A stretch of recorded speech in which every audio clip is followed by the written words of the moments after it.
Hey everyone, thanks for joining us for today's episode of the Doobert webinar series. So today we're going to be looking at how we can create our local rides in our transport module. So this one is really good for your shorter transports, typically 50 miles or less. So just a little bit about our webinars if you are new. We typically go through our slideshow and we'll talk about everything that has to do with our topic, and then we'll jump into the system and we'll demo everything we just talked about here and walk through all the processes together. And then once we're done with that, we'll jump back into our slides for just a quick little Q&A towards the end. So other than that, I will be demoing in our sandbox environment. So it's kind of like more of a testing environment for us for demos, things like that. So if anything looks a little off, I'll be sure to let you guys know. But let's get into our overview on the local rides.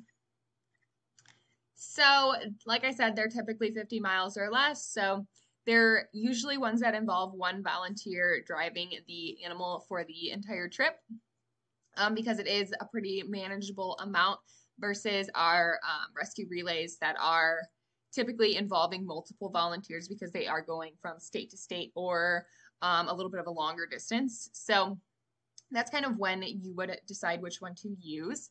And the local rides are volunteer-based through Doobert's network of volunteers. So any volunteer can sign up at Doobert.com and choose the Just Me option, and they'll go through, put in their information, and we will verify them on our end, and they will be able to choose what type of volunteer they want to be, whether they want to foster, transport, and a couple of other different options. So it's totally up to the volunteer in terms of what they want to do.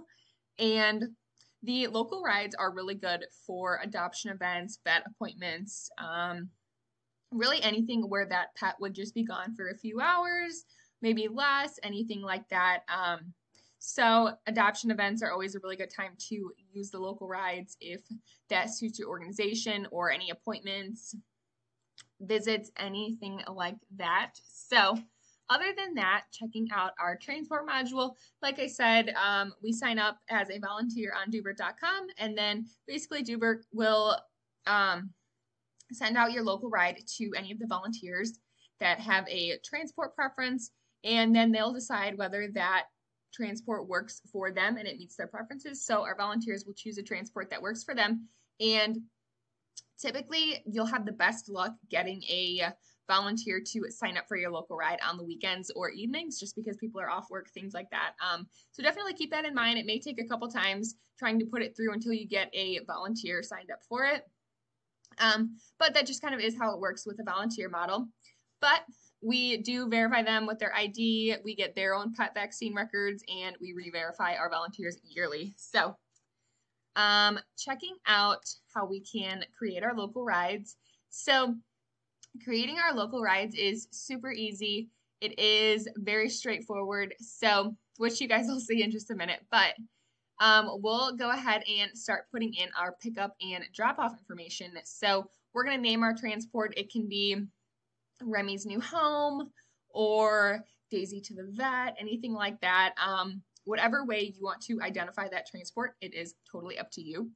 And we'll decide whether it's going to be a one-way or a round trip, and then we'll put in the wait time if we have a round trip. So a vet appointment, you want that transporter to wait with the pet and then bring them back to their location. That's a really good time to do a round trip. Or an adoption event, a round trip, they'll be there for 2 hours, for example. That volunteer will stay there with that pet for 2 hours, and then they will bring them back home. And then once you have your pickup and drop-offs contacts in, you can go ahead and put in your 2 addresses. So where they're departing and where they're going, anything that you want to include for that. And then we can put our address type, whether it's like a residential, a business, anything like that, just to help out the volunteers and give them a little bit of an idea of where they'll be taking the animals. And then if you have any other additional instructions that you want to include, we can add those in a little note section, which I will show you guys when we get into creating our local ride. And then once we have all of our transport related information ready, we can go ahead and start adding our animals to the transport. So I highly recommend using your existing animal profiles because it is super quick. But if you don't already have an existing animal profile within your organization for the animal going on this transport, we can create a new one from the local ride creation page as well. So totally up to you, and we'll go through how we can manually add one from our organizations just so you guys can see it both ways. And then we can also add a litter, which is really great as well. And we can also add any little photos of the litter as well. So other than that, that is all I have for our slides. So now we're going to jump into the system and talk about all of these processes. Okay, so now I'm logged in as an organization in Doobert, and this is our organization dashboard. And if you ever have any questions about a transport process, you can always head over to our videos tab right here. And if you scroll down to transport, you can check out a quick 1 to 2 minute video on the specific process that you're looking for. So I just wanted to point that out just because it is a good tip for using any of the modules in Doobert, not just transport. But other than that, we're going to head over into our transport module right here and click on this. And as you can see here, we have our dashboard. This is where we can view all of our existing transports. And then we have our local rides right here, our rescue relays, routes, search tools, and settings. But we are going to click on a new local ride right here, and we can create a new, or we can manage. So for our purposes, I'm going to create a new one with you guys. So we're going to click on create a new. And this is our local ride creation page. And then we have a little learn more video right here. So that's always a good resource if you may need it. So right here is where we will go ahead and put in our pickup and drop off information. So for our earliest pickup, this is the range in which you would like that animal to be picked up by the volunteer. So we're going to just edit our range a little bit. Oops. So we'll do from 11:30 to 1 p.m. on the same day. So they have a little bit of a range of when they go pick up that animal. And then we have our little filter right here for one-way or round trip. So I am going to do a round trip just because those are our more commonly used local rides. So this is going to be for a vet appointment. So we're going to put our estimated wait time in as, we'll do 1 hour. Oh, it's minutes. Sorry, guys. I always overlook that. So we're going to put 60 minutes right there. And then if we have any favorited rides, we can go ahead and do that right here. This is for some of our like more regularly done local rides. So you can select it right here as well, but I'm going to turn that off. And then if this one that we are creating is going to be one of our favorites that we're going to frequently use, we can add it to our favorites list right here. So just want to point that out for you guys.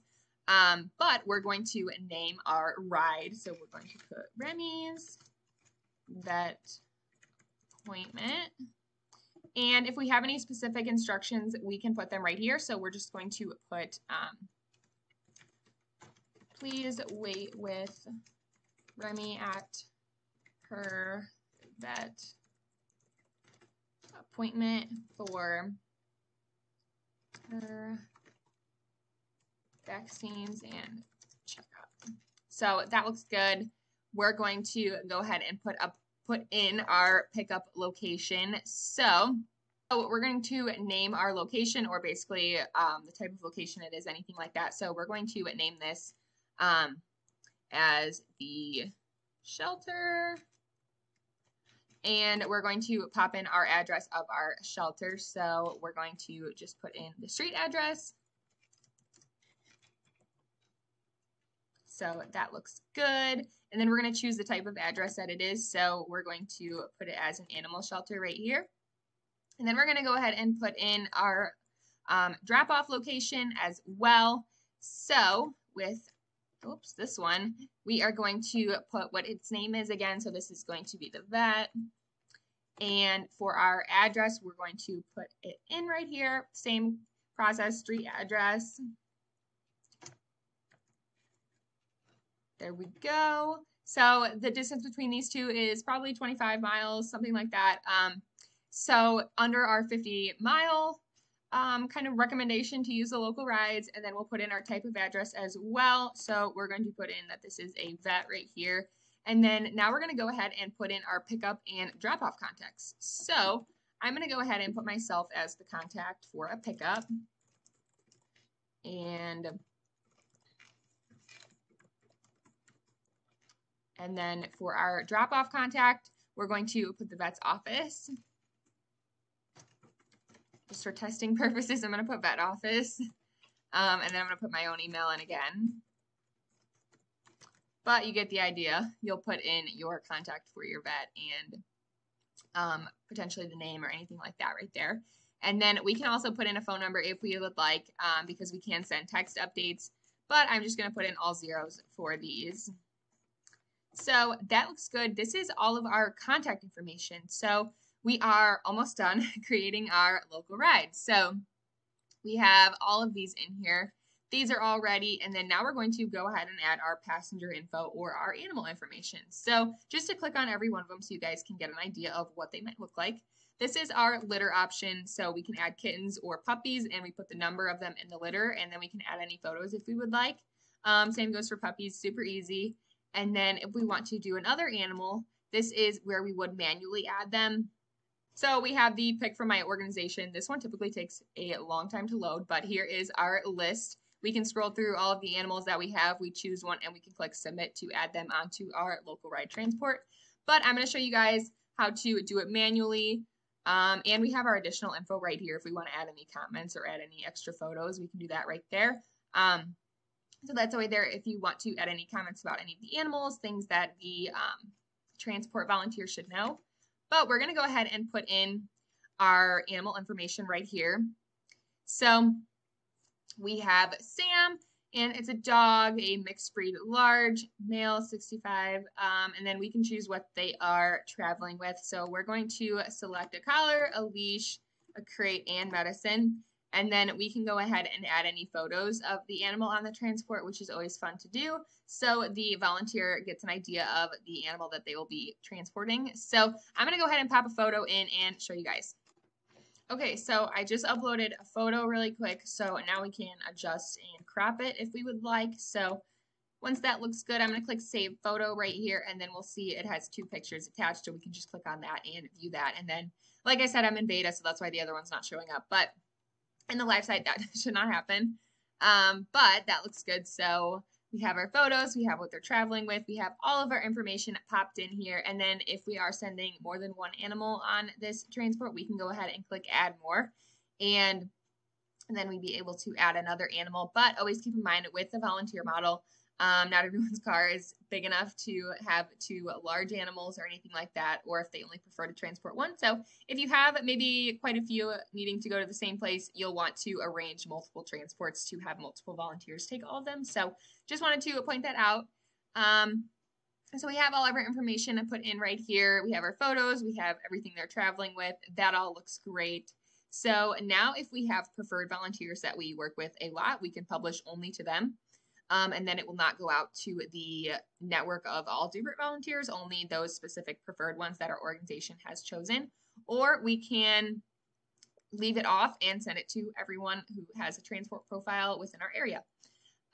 Or we can also turn on our text notifications option right here. And then if we click on the little question mark, it would typically tell you about your organization's phone number. Your organization has a phone number and on Doobert, and it will send text updates.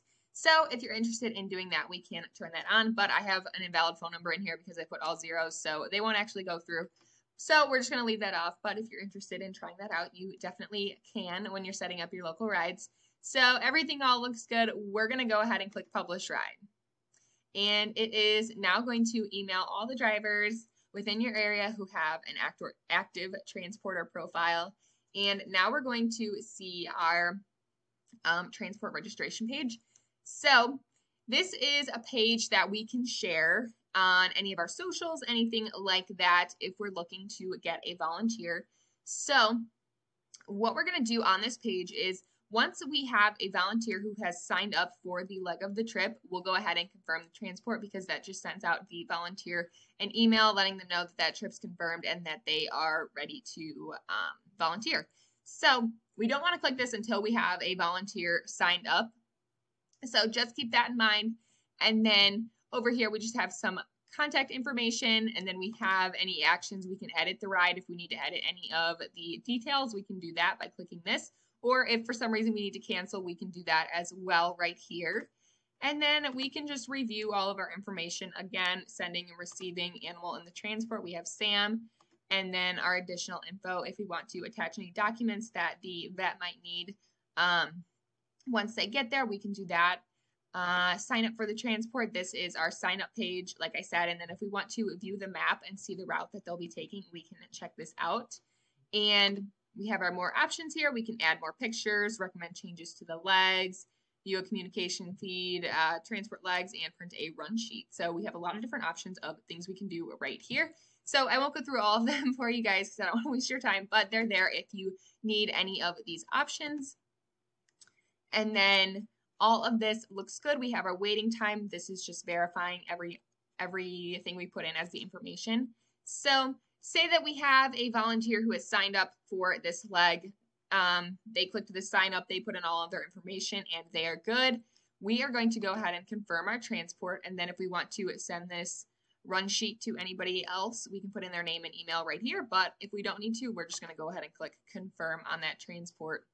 And this is what our confirmed transport page will look like. So then once this trip is completed, we'll just mark it as completed, and then that one will basically be no longer active. So that is all I have for today's webinar on creating our local rides. So now we're going to jump back into our slides and go through a quick little Q&A. Okay, so our first question is, where can I view all of my transports? So that's a really great question, and that is what our transport dashboard is for. So we will check that out together really quick. So let me jump back into the system, head back over to our transport module right here, and we're going to click on our dashboard. And this is where we can see all of our transports. So we can see the locations, the dates, everything like that, whether any of the legs have been filled. So just to show you guys this, we have a few search filters. So if you have a transport number, you can search that right there. We can also create them through this button as well by just clicking create and then selecting our local rides, rescue relay, anything like that. And then if we want to search any of our existing animals to transport or overnight foster transports, we can do that as well. So I hope that helps and answers the question. We can click on any of these, load more, everything, basically everything you would need to for like a high level view of all of your transports. That would be the dashboard. So, okay, so for our next question, it says, as an organization, how do I know how many transport volunteers there are in my area? So that's another really great question. We have a map that will show you. So we're going to head over to Doobert.com, and I'm going to show you guys how you can check out that map. So we're on Doobert.com right here, and I'm going to head over to our resources tab right here, and I'm going to click on the Doobert volunteer map. And this is going to show you where all of your volunteers are in relation to your location. So we have our show all user types right here, so we can go down and edit any of these. So we can put in driver, for example, for any of our transports. That looks good, so we're going to click go. And then now we can see how many transport drivers there are. We can zoom out, we can zoom in, and see a little bit more in detail as well. So just wanted to point that out for you guys. But other than that, that is all I have for today's webinar. So thank you guys so much for joining me, and I hope to see you in our future webinars.